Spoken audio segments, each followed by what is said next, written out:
7,90,000 কোটি টাকার বাজেট ঘোষণা আজ উপস্থাপন করবেন অর্থ উপদেষ্টা ডক্টর সালেহউদ্দিন আহমেদ। রাজনৈতিক দলগুলোর সঙ্গে প্রধান উপদেষ্টার বৈঠক বিকেলে আলোচনায় গুরুত্ব পাবে রাষ্ট্র সংস্কার ইস্যু। মেজর সিনহা হত্যা মামলায় ওসি প্রদীপ ও লিয়াকতের মৃত্যুদণ্ড, বাকি 6 আসামিরও যাবজ্জীবন সাজা বহাল।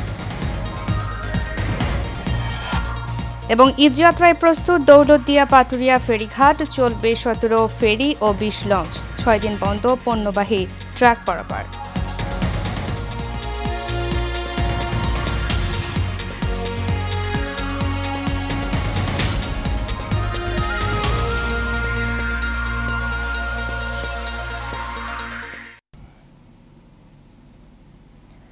স্বাগত শেয়ার নিউজে, সাথে আছি আমি উর্মি আক্তার।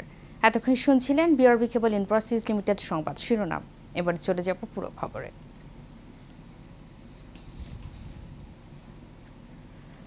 2025-26 অর্থ বছরের জন্য আজ 7,90,000 কোটি টাকার জাতীয় বাজেট উপস্থাপন করবেন অর্থ উপদেষ্টা ডক্টর সালেহউদ্দিন আহমেদ।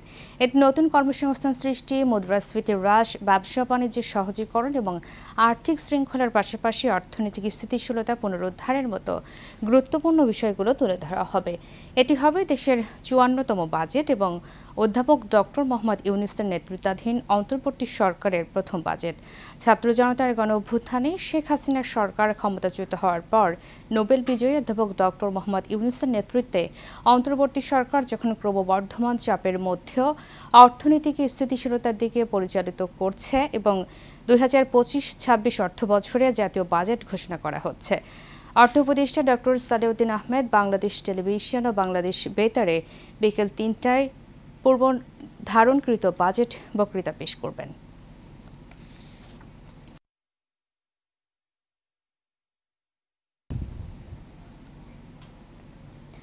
অন্তর্বর্তী সরকারের প্রধান উপদেষ্টা ডক্টর মোহাম্মদ ইউনূস আজ দ্বিতীয় দফায় রাজনৈতিক দলগুলোর সঙ্গে বৈঠকে বসবেন। এতে চলমান রাষ্ট্র সংস্কার নিয়ে আলোচনা হবে। রাজধানীতে এক মিডিয়া ব্রিফিংয়ে প্রধান উপদেষ্টার উপপ্রেস সচিব আবুল কালাম আজাদ মজুমদার এ তথ্য জানান। তিনি বলেন, রাজনৈতিক দলগুলোর সঙ্গে আজ আবারও বৈঠকে বসবেন প্রধান উপদেষ্টা। বৈঠকটি বিকাল 4:30টায় ফরেন সার্ভিস একাডেমিতে অনুষ্ঠিত হবে। প্রধান উপদেষ্টার এই উপপ্রেস সচিব বলেন, সংস্কার প্রক্রিয়ার সঙ্গে যুক্ত সব রাজনৈতিক দলকে আমন্ত্রণ জানানো হয়েছে। এই সংলাপের মধ্য দিয়েই জুলাই সনদ ঘোষণার চূড়ান্ত পর্যায়ে উপনীত হওয়া যাবে বলে আশা করা হচ্ছে। ধারাবাহিকভাবে রাজনৈতিক দলগুলোর সঙ্গে সংলাপ হবে। সোমবার ছাড়াও ঈদের আগে পরে আরও 2-1টি সংলাপ অনুষ্ঠিত হবে।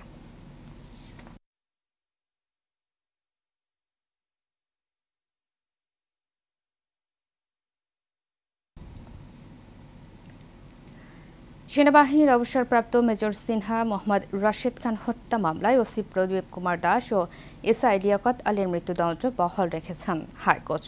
ডেথ রেফারেন্স ও আসামিদের করা আপিলে এই রায় দিয়েছেন হাইকোর্ট।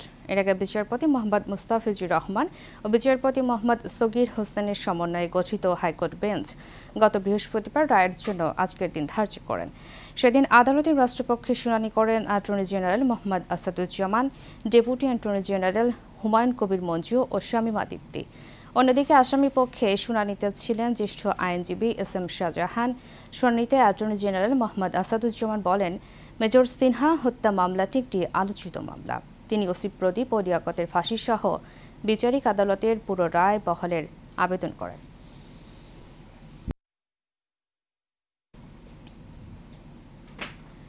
ঈদে দক্ষিণ পশ্চিমাঞ্চলের মানুষের যাত্রা নির্বিঘ্ন করতে দৌলতদিয়া পাটুরিয়া নৌরুটের প্রস্তুতি নেওয়া হয়েছে।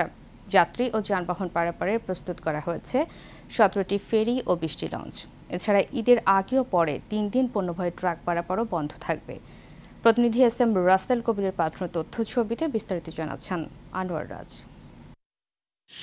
পদ্মা সেতু চালুর আগে দেশের দক্ষিণ পশ্চিমাঞ্চলের প্রবেশদ্বার ছিল দৌলতদিয়া পাটুরিয়া নৌরুট। এই পথে ফেরি পারাপারে ভোগান্তি পোহাত 21 জেলার কয়েক লাখ মানুষ। ঈদে সেই ভোগান্তি বেড়ে যেত কয়েক গুণ। তবে পদ্মা সেতু চালুর পর থেকে সেই ভোগান্তি নেই এখন। পদ্মা সেতু হওয়ার কারণে অনেকটা যানজট আমাদের এই ঘাট থেকে কমে গেছে। পদ্মা সেতু হওয়ার কারণে ম্যাক্সিমাম গাড়ি চলে যায় ওই লাইন দিয়ে। যার ফলে এখন অনেকটাই স্বাভাবিকভাবে আমরা চলাচল করতেছি। আগে তো 3 দিন 4 দিন আমরা বসে থাকতাম, এখন তো আসার সাথে সাথে ফেরি পাচ্ছি পদ্মা সেতু হওয়ার পরে। ঈদুল আজহাকে সামনে রেখে দৌলতদিয়া পাটুরিয়া নৌরুটে পারাপারে 3টি ঘাট ও 17টি ফেরি প্রস্তুত রাখা হয়েছে। এছাড়া যানবাহনের বাড়তি চাপ কমাতে ঈদের 3 দিন আগে ও পরে বন্ধ থাকবে পণ্যবাহী ট্রাক পারাপার। ঈদের আগের কর্মক্ষম মানুষ এবং ঈদ পরবর্তী সময়ে কর্মমুখী মানুষ যারা রাজধানীর উদ্দেশ্যে যাবেন, সকলকে আমরা নিরাপদে স্বাচ্ছন্দ্যে পারাপার করতে সক্ষম হব ইনশাআল্লাহ। এদিকে ঈদযাত্রায় যানবাহন ও যাত্রীদের নিরাপত্তায় পুলিশের 4 স্তরের নিরাপত্তার পাশাপাশি থাকবে ভ্রাম্যমাণ আদালত। সেনাবাহিনী এবং আমাদের আনসার সদস্য সহ অন্যান্য যারা আছে আইন শৃঙ্খলা রক্ষার দায়িত্বে প্রত্যেকের সাথে আমরা সমন্বয় করে যাতে নির্বিঘ্নে যাত্রী চলাচল করতে পারে সেই ব্যবস্থা আমরা গ্রহণ করেছি। ঈদ উপলক্ষে ঘরমুখী যে মানুষরা, তারা আমাদের গোয়ানন্দ ঘাট হয়ে যারা আসবে, তারা যেন নির্বিঘ্নে ফেরির মাধ্যমে যাতায়াত করতে পারে, কোনো ধরনের চাঁদাবাজি বা হয়রানির সম্মুখীন না হয়, সে বিষয়ে জেলা প্রশাসন বিভিন্ন ধরনের মোবাইল কোর্ট টিম, প্রতিদিনই মিনিমাম 2টি বা তারও বেশি মোবাইল কোর্ট টিম সেখানে কাজ করবে। দৌলতদিয়া পাটুরিয়া নৌরুটে দিনে 1.5 থেকে 2 হাজার যানবাহন চলাচল করে, তবে ঈদের সময় চাপ বাড়ে কয়েক গুণ। আনোয়ার রাজ, এশিয়ান টেলিভিশন। দর্শক, আসন্ন ঈদুল আজহা উপলক্ষে ঢাকা টাঙ্গাইল মহাসড়কে যানবাহনের চাপ স্বাভাবিক রাখতে ও যাত্রীদের নির্বিঘ্নে চলাচল করতে বিভিন্ন গুরুত্বপূর্ণ পয়েন্টে কাজ করছে সড়ক বিভাগ। ঈদের আগ মুহূর্তে বাড়ি ফেরা মানুষদের ভোগান্তি এড়াতে মহাসড়কের সংস্কার, মেরামত ও উন্নয়ন কাজ জোরদার করা হয়েছে। মহাসড়কের চন্দ্রা, কোনাবাড়ি, শফিপুর এলাকায় কোথাও কোথাও পিচ ঢালাই, কোথাও আবার খানাখন্দ ভরাট ও ড্রেনেজ ব্যবস্থা উন্নত করার কাজ চলছে। সেই সঙ্গে হাইওয়ে পুলিশ, ফায়ার সার্ভিস ও অন্যান্য সহযোগী সংস্থার সঙ্গে সমন্বয় করে যানবাহন চলাচল স্বাভাবিক রাখতে উদ্যোগ নেওয়া হয়েছে।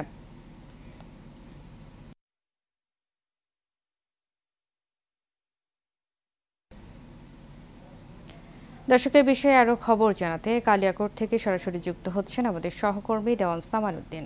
সামান, আমাকে শুনতে পাচ্ছেন? সামান, ঈদযাত্রায় সড়ক সংস্কারের সর্বশেষ কি তথ্য আছে আপনার কাছে, আমাদেরকে বিস্তারিত জানাবেন। ঈদ মোবারক, আপনাকে অনেক ধন্যবাদ। এই মুহূর্তে আমি দাঁড়িয়ে আছি ঢাকা টাঙ্গাইল মহাসড়কের চন্দ্রা এলাকায়। আপনি জানেন ঢাকা টাঙ্গাইল মহাসড়ক একটি গুরুত্বপূর্ণ মহাসড়ক, কেননা এই মহাসড়ক দিয়ে উত্তরবঙ্গের প্রায় 21টি জেলার পরিবহন আছে, তারা এই মহাসড়ক দিয়ে চলাচল করে। তার কারণে এই মহাসড়কটি অত্যন্ত গুরুত্বপূর্ণ একটি মহাসড়ক। এই মহাসড়কের বিভিন্ন পয়েন্টে সকাল থেকে আমি দেখতে পেয়েছি যে প্রশাসন লোক যারা আছে তারা কিন্তু নিয়মিতভাবে তারা দায়িত্ব পালন করে যাচ্ছে, যেন মানুষ যারা নির্বিঘ্নে ঈদ যাত্রী যারা আছে তারা স্বজনদের সাথে ঈদ করতে পারে, তারা সব ধরনের তারা চেষ্টা চালিয়ে যাচ্ছে। এই পুলিশের সাথে সাথে আমি দেখেছি যারা সেনাবাহিনীর সদস্য যারা রয়েছে তারা কিন্তু ওই মহাসড়কে দিনরাত পরিশ্রম করে যাচ্ছে যেন সবাই নির্বিঘ্নে ঈদ করতে পারে। আমি হাইওয়ে পুলিশের সাথে কথা বলেছি, তারা আমাকে যেমনটি জানিয়েছেন যে মানুষকে নির্বিঘ্নে যাত্রীদের নির্বিঘ্নে যাওয়ার জন্য মহাসড়কের দুপাশে যে অবৈধ স্থাপনা রয়েছে সেই অবৈধ স্থাপনাগুলো কিন্তু ইতিমধ্যে উচ্ছেদ করা হয়েছে। তবে এই মহাসড়কে এখনও কিন্তু বিপুল পরিমাণ 3 চাকার যে গাড়িগুলো পরিবহনগুলো আছে এই গাড়িগুলো কিন্তু মহাসড়কে উঠে এবং যানজটের সংখ্যার সৃষ্টি করেছে। এ ব্যাপারে আমি পুলিশের সাথে কথা বলেছি, তারা আমাকে যেমনটি জানিয়েছেন এই 3 চাকার গাড়িগুলো যাতে মহাসড়কে উঠতে না পারে তারা সব ধরনের ব্যবস্থা করে যাবে। আরেকটা জিনিস আমি আপনাকে জানিয়ে রাখতে চাই যে গাজীপুর একটি শিল্প অধ্যুষিত লোক এবং এই শিল্প অধ্যুষিত এলাকায় লক্ষ লোকের বসবাস। এই লক্ষ লক্ষ লোক যখন একত্রে মাত্র কয়েকদিনের ব্যবধানে তারা দেশের বাড়িতে ছুটে যায় তখন কিন্তু এই মহাসড়কের তীব্র যানজটের সৃষ্টি হয়। এই জন্য যদি তাদেরকে ধাপে ধাপে ছুটি যাওয়া হতো তাহলে কিন্তু এই সমস্যাটা হতো না। আমি যাত্রীদের সাথে কথা বলেছি, তারা বলেছে যে লম্বা ছুটি হলে তাদের জন্য অনেকটাই সুবিধা, কারণ তারা গার্মেন্টস কর্মী, অনেক লোক তারা এই চন্দ্রা, এই কালিয়াকৈর, গাজীপুরে তারা বসবাস করে। সর্বশেষে বলা যায় এবছর ইনশাল্লাহ এই ঢাকা টাঙ্গাইল মহাসড়কে তেমন কোনো যানজট আশঙ্কা নাই। উর্মি, এই ছিল আমার কাছে ঢাকা টাঙ্গাইল মহাসড়কের সর্বশেষ। সামান, আপনাকে অসংখ্য ধন্যবাদ আমাদের সাথে যুক্ত হওয়ার জন্য। দর্শক, ঈদযাত্রায় সড়ক সংস্কারের সর্বশেষ খবর নিয়ে কালিয়াকৈর থেকে আমাদের সাথে যুক্ত ছিলেন আমাদের সহকর্মী দেওয়ান সামান উদ্দিন। চলে যাচ্ছে পরবর্তী প্রসঙ্গে। বরিশালে মশার উপদ্রবে অতিষ্ঠ নগরবাসী, অসুস্থ, বয়স্ক ও শিশুদের জন্য দিনের বেলায়ও টাঙাতে হচ্ছে মশারি। সিটি কর্পোরেশনের উদাসীনতা ও মশা নিধন কার্যক্রমে ধীরগতিকে দুষছেন স্থানীয়রা। বর্ষায় ডেঙ্গুর প্রকোপ বেড়ে যাওয়ার আশঙ্কা করছেন নগরবাসী। তবে সিটি কর্পোরেশনের দাবি মশা নিধনে কাজ করছেন তারা। অপূর্ব বারুডের ক্যামেরায় কামরুজ্জামান জল্লার রিপোর্টে জানাচ্ছেন ওয়ালিদ সিদ্দিকী। বরিশাল নগর জুড়ে মশার উপদ্রব বেড়ে যাওয়ায় অতিষ্ঠ হয়ে উঠেছে নগরবাসী। শুধু রাতে নয়, দিনের বেলায়ও মশার কয়েল জ্বালিয়ে পড়াশোনা করতে হচ্ছে শিশুদের। ডেঙ্গুর প্রকোপ থেকে বাঁচতে দিনের বেলায়ও মশারি টানিয়ে রাখতে হয় নগরবাসীকে। নগরবাসীর অভিযোগ, মশা নিধনে বরিশাল সিটি কর্পোরেশন চলমান কার্যক্রম কোনো কাজে আসছে না, ফলে দিন দিন মশা আরও বাড়ছে। মশা কামড়ালে তো ডেঙ্গুর সম্ভাবনা বেশি থাকে, তো বাচ্চার সেফটির জন্য আমরা এখন দিনের বেলা বলেন আর রাতের বেলা বলেন, আমরা দুই টাইমে আমরা মশারিটা নাই, মানে 24 আওয়ার্সই এখন রাখতে। মশার জ্বালায় আমরা দিনের বেলা পড়তে বসলে কল জ্বালিয়ে পড়তে বসি। সারাদিন মশার কল জ্বালাই রাখতে হয়, ছেলেমেয়েরও সমস্যা হয়, পড়াশোনা করতে পারে না। এবং সিটি কর্পোরেশন থেকে দেখা যাচ্ছে মাঝে মধ্যে একটু ধোঁয়া সদৃশ কিছু স্প্রে করে, সাফিসিয়েন্ট না, কিন্তু বাসাবাড়ির আশেপাশে দেখা যায় না। নগরবাসীর ভোগান্তির কথা স্বীকার করে সিটি কর্পোরেশন বলছে, মশা নিধনে আরও নতুন মেশিন ও জনবল বাড়িয়ে আরও জোরদার পদক্ষেপ নিচ্ছেন তারা। আগে যা ছিল স্প্রে মেশিন, এখন তার দ্বিগুণ করেছি।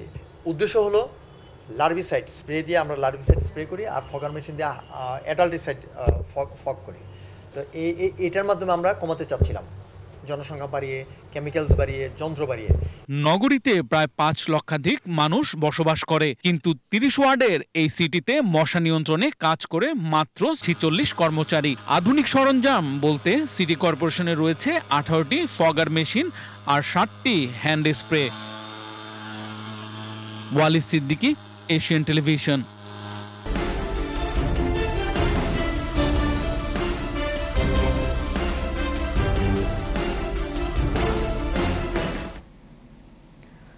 দখলা নদীর তলদেশে পলি জমিয়ে নাব্যতা হারিয়ে একসময়ের খরস্রোতা নাটোরের বড়াল নদী আজ ঐতিহ্য হারিয়ে মরা খালে পরিণত হয়েছে। স্থানীয়দের অভিযোগ, অপরিকল্পিত খনন আর অবৈধ দখলে বিপন্ন হচ্ছে একসময়ের প্রমত্ত বড়াল নদী। তাই নদীর স্বাভাবিক গতিপথ ঠিক রাখতে দ্রুত কার্যকর পদক্ষেপ গ্রহণের দাবি তাদের। আব্দুল মজিদের তথ্য ছবিতে বিস্তারিত জানাচ্ছেন রাশেদ আকুন। দখল, দূষণ আর অপরিকল্পিত বাঁধ নির্মাণের ফলে নদীর স্বাভাবিক প্রবাহ বাধাগ্রস্ত হওয়ায় হারিয়ে যাচ্ছে একসময়ের খরস্রোতা বড়াল নদী। নদীর বুকে পলি জমে উঁচু হয়েছে, কোথাও দখলের কারণে চেপে গেছে দুপারও। বড়াল নদী নাটোরের বাগাতিপাড়ার বুক চিরে বয়ে গেছে প্রায় 22 কিলোমিটার। একসময় যোগাযোগের সুবিধার কারণে নদীর দুপারে হাট বাজার, থানা, দয়ারামপুর, সেনানিবাস সহ গুরুত্বপূর্ণ স্থাপনা গড়ে ওঠে। কিন্তু 1985 সালে চারঘাটে বন্যা নিয়ন্ত্রণ বাঁধ নির্মাণ করলে শুরু হয় বড়ালের মরণযাত্রা। এই বৈশাখ মাসে নদী পার হওয়া খুব কঠিন অবস্থা, খুব পানি। আর এখন এই নদীতেই আমি এখন মোষ চড়াচ্ছি এবং গরু, ছাগল, মানুষ খালি তলা দিয়া পার হচ্ছে। নদীটা আগে বিরাট বড় নদী ছিল, এখন আস্তে আস্তে ভরাট হয়ে যায়। হ্যাঁ, নদী যেবার দখল হচ্ছে 2-500 থেকে 2 বছর 5 বছর পর হাতে নদীর নাম থাকবে, কিন্তু নদী থাকবেলি। এমন বাস্তবতায় অবৈধ দখলদারদের বিরুদ্ধে ব্যবস্থা নেওয়ার পাশাপাশি নদীর নাব্যতা ফিরিয়ে আনতে খননের আশ্বাস স্থানীয় প্রশাসনের। নদীর স্বাস্থ্য কী করে পুনরুদ্ধার করা যায় এবং স্পেশালি ওয়েস্ট ডিসপোজালটা যেন আমরা ঠিকমতো করতে পারি, যেন অন্তত যতটুকু পানি আছে চ্যানেলে সেটা যেন দূষিত না হয়, সেটির জন্য আমরা সর্বোচ্চ পরিমাণে অগ্রাধিকার দিয়ে প্রজেক্ট নেওয়ার ব্যবস্থা করেছি। এবং পানি উন্নয়ন বোর্ডের সাথে, এক্সিএনের সাথে আমার কথা হয়েছে, ওনার সাথে বসে আমরা এই বিষয়টিকে আরও কীভাবে সমন্বিতভাবে সমাধান করা যায় আমরা সর্বোচ্চ চেষ্টা করব। প্রমত্তা পদ্মার শাখা নদী হিসেবে বড়ালের উৎপত্তি রাজশাহীর চারঘাট উপজেলায়, যা রাজশাহীর বাঘা উপজেলা হয়ে নাটোরের বাগাতিপাড়া, বড়াইগ্রাম, পাবনার চাটমোহর, ভাঙ্গুড়া উপজেলা হয়ে যমুনায় গিয়ে মিলেছে। Rashed Akun, Asian television. Asian টেলিভিশনের সংবাদ প্রচারের পর গাইবান্ধার সদর উপজেলার খোলাহাটি ইউনিয়ন পরিষদ এবং সাদুল্লাপুর উপজেলার দামোদরপুর ইউনিয়ন পরিষদ থেকে ভুয়া জন্ম নিবন্ধন দেওয়ার অভিযোগে ব্যবস্থা নিতে তদন্ত শুরু করেছে রেজিস্ট্রার জেনারেল কার্যালয় কর্তৃপক্ষ। গত 29 মে রেজিস্ট্রার জেনারেল কার্যালয়ের সহকারী রেজিস্ট্রার সামিউল ইসলাম রাহাত স্বাক্ষরিত চিঠিতে দামোদরপুর ইউপি চেয়ারম্যান জাহাঙ্গীর আলম ও প্রশাসনিক কর্মকর্তা আজিজুল ইসলামকে সশরীরে কার্যালয়ে উপস্থিত হয়ে ভুয়া নিবন্ধন দেওয়ার ব্যাখ্যা দিতে নির্দেশ প্রদান করা হয়। অন্যদিকে রেজিস্ট্রারের জেনারেল কার্যালয়ে সহকারী রেজিস্ট্রার সামিউল ইসলাম রাহাত স্বাক্ষরিত আরেক চিঠিতে খোলাহাটি ইউনিয়ন পরিষদ থেকে জন্ম সনদ জালিয়াতির ঘটনায় 7 কর্মদিবসের মধ্যে তদন্ত প্রতিবেদন জমা দেওয়ার নির্দেশ দেওয়া হয়।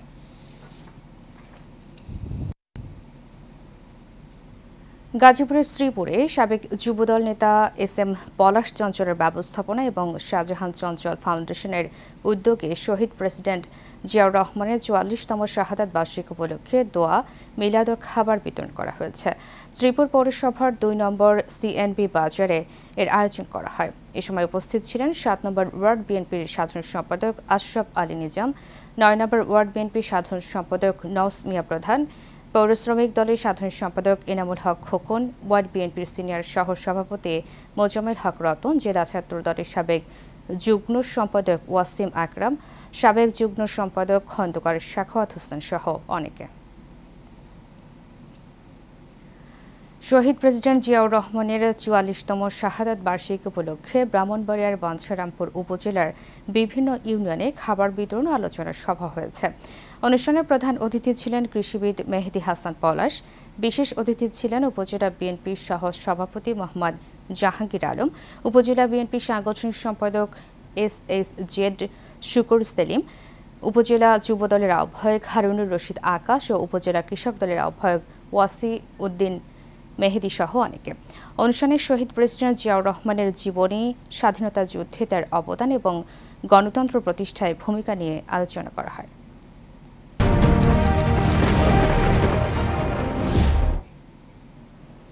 বাহরাইন বিএনপির কেন্দ্রীয় কমিটির উদ্যোগে প্রেসিডেন্ট জিয়াউর রহমানের 44তম শাহাদাত বার্ষিক উপলক্ষে দোয়া ও আলোচনা সভা হয়েছে।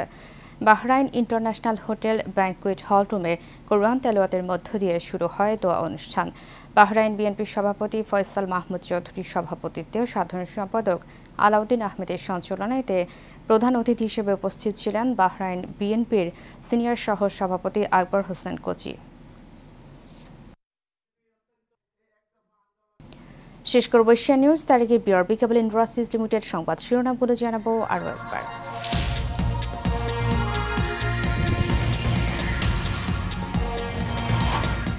7,90,000 কোটি টাকার বাজেট ঘোষণা আজ উপস্থাপন করবেন অর্থ উপদেষ্টা ডক্টর সালেউদ্দিন আহমেদ। রাজনৈতিক দলগুলোর সঙ্গে প্রধান উপদেষ্টার বৈঠক বিকেলে, আলোচনায় গুরুত্ব পাবে রাষ্ট্র সংস্কার ইস্যু। মেজর সিনহা হত্যা মামলায় ওসি প্রদীপ ও লিয়াকতের মৃত্যুদণ্ড, বাকি 6 আসামিরও যাবজ্জীবন সাজা বহাল। এবং ঈদযাত্রায় প্রস্তুত দৌলতদিয়া পাটুরিয়া ফেরিঘাট, চলবে 17 ফেরি ও 20 লঞ্চ, 6 দিন বন্ধ পণ্যবাহী ট্রাক পারাপার।